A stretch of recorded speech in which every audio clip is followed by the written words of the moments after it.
Hello everyone, today I will introduce how to upgrade our Ender3 and V2 and Pro 3D printing dual Z-axis. First, we remove the power supply of Ender3. If it is an N3 V2 machine, we can ignore this step.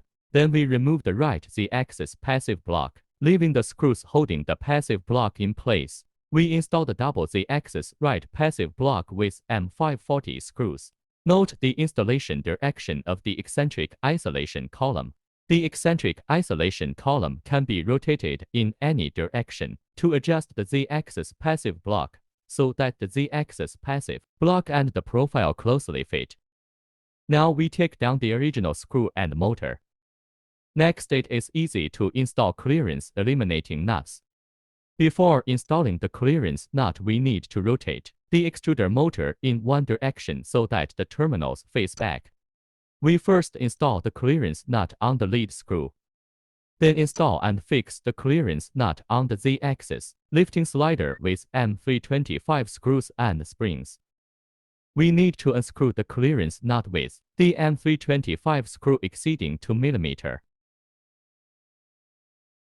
Replace the original plastic motor fixing seat with a new metal motor fixing seat and install it on the profile. We can adjust the fixed spring screw so that the lead rod and the coupling are in the same line, so as to ensure that the Z-axis moves smoothly. Adjust the screw before fixing the coupling. Install the right screw, clearance nut and motor in the same way.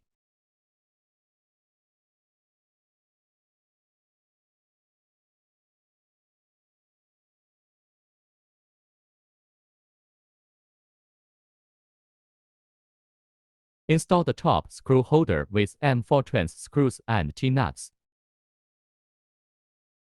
Finally, we installed the Ender3 power supply using two-sheet metal. For an Ender3 V2 machine, ignore this operation.